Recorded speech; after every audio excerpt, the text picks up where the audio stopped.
Assalamualaikum warahmatullahi wabarakatuh. Teman-teman semuanya, apa kabar pada kesempatan kali ini? Nah, pada video kali ini perkenalkan terlebih dahulu, nama saya Andrea Saputra dari Program Studi Komunikasi dan Penyiaran Islam Universitas Islam Negeri Fatmawati Soekarno Bengkulu atau UINFAS Bengkulu ya. Nah, saya juga berasal dari semester 7 kelas A nih, teman-teman semuanya. Nah, pada video kali ini untuk memenuhi sebuah tugas mata kuliah, yakni dalam mata kuliah manajemen media massa, Andin ingin membahas beberapa pertanyaan nih ya seputar manajemen media massa.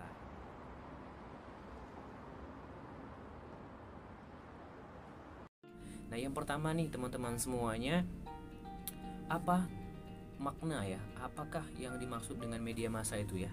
Nah, media massa itu dapat diartikan nih teman-teman semuanya sebagai sarana untuk menyampaikan pesan yang berhubungan dengan masyarakat luas. Artinya, pesan ini ketika disampaikan akan menjadi pasar yang luas untuk masyarakat. Jadi bisa langsung terkirim, tersampaikan oleh kepada masyarakat nih maksudnya teman-teman semuanya ya. Nah, kemudian apa sih bentuknya nih teman-teman? Seperti misalnya radio, televisi, dan surat kabar. Selanjutnya pertanyaan yang kedua nih teman-teman semuanya, yakni apa perbedaan antara pers konvensional dan pers online ya, karena kita bisa mengakui ya faktanya sudah ada juga bahwa saat ini sudah banyak nih pers online ya, sudah menjamur ya, berbagai hal bisa dijadikan pers online nih teman-teman semuanya ya. Perbedaan itu terletak dari ciri-ciri utamanya nih ya kan. Kalau pers konvensional itu kita bisa ketahui seperti radio, kemudian televisi, dan surat-surat kabar, majalah ya kan. Itu adalah pers konvensional, artinya yang sistemnya lama nih itu ya, yang sudah kita ketahui sejak dulu ya. Tapi kalau yang online, pers online ini dia berbasis internet nih teman-teman semuanya ya.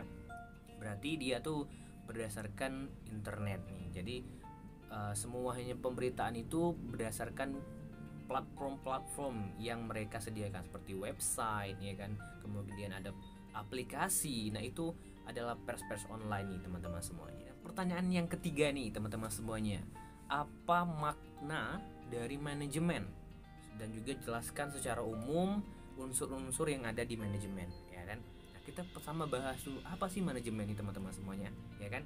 Nah, salah satu ahli yang Andrian kutip ini dari Hillman. Nah, dia tuh berpendapat bahwa manajemen itu merupakan fungsi untuk mencapai suatu target melalui perantara, kemudian juga melakukan pengawasan. Nah, dengan begitu dapat tercapai nih teman-teman semua tujuan yang ingin dicapai secara bersama. Kemudian unsur-unsur umum yang ada di manajemen nih teman-teman semua. Apa aja sih yang unsur-unsur yang ada di manajemen itu?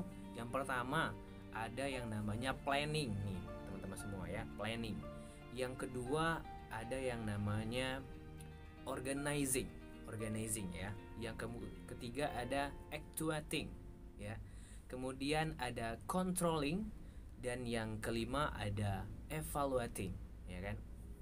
Nah, unsur yang pertama nih teman-teman semua ya ini planning. Nah, planning ini merupakan suatu perencanaan. Nah, jadi kalau dalam bahasa Indonesia itu artinya perencanaan nih ya, planning itu. Dia ini merupakan sebuah kegiatan ya yang ingin menggarap atau membentuk suatu wacana apa saja yang perlu dilakukan ya kan. Baik itu bisa planning harian, kemudian mingguan, bulanan, bahkan hingga tahunan. Nah, planning itu ditujukan untuk mencapai tujuan yang telah ditentukan nih teman-teman semuanya. Unsur yang kedua nih teman-teman semuanya ini adalah organizing. Nah, organizing ini adalah kegiatan membentuk struktur, kemudian beserta tugas-tugas dari masing-masing struktur itu apa saja tugasnya, atau istilahnya itu ada job description-nya. Nah, fungsi dari organizing ini bisa untuk saling mempengaruhi di masing-masing bagian di struktur itu, atau juga untuk saling memotivasi, kemudian saling bekerja sama nih teman-teman semua antara masing-masing di bagian struktur itu semua. Dan juga ini dapat dijadikan manajer untuk melakukan pengawasan Unsur yang ketiga nih teman-teman semua, yaitu actuating. Nah, actuating ini adalah suatu tindakan ya organisasi atau sebuah perusahaan, dan juga kalau kita kaitkan kepada media, itu adalah suatu tindakan dari media massa untuk mempengaruhi seluruh anggotanya ya, seluruh karyawannya agar memiliki tujuan dan bekerja sama untuk mencapai tujuan yang telah ditentukan sebelumnya. Ini yang namanya actuating nih teman-teman semuanya.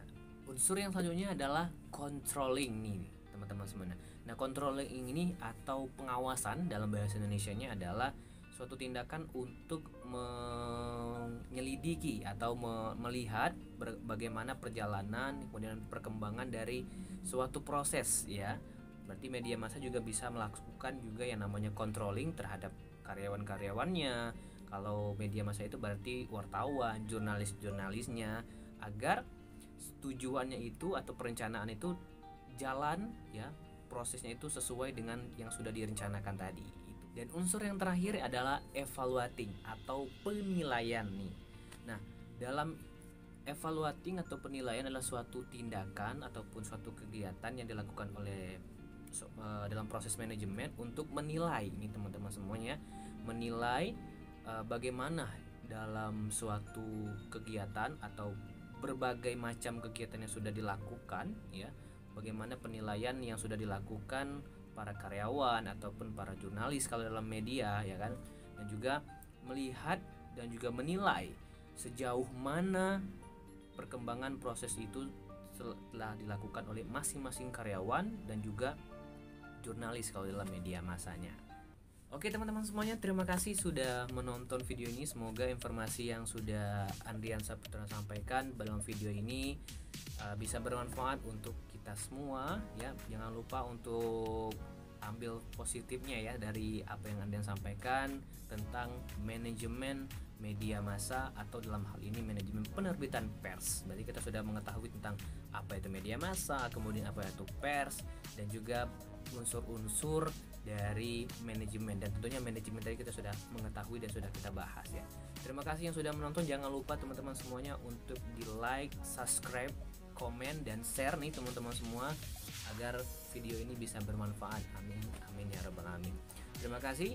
Wassalamualaikum warahmatullahi wabarakatuh.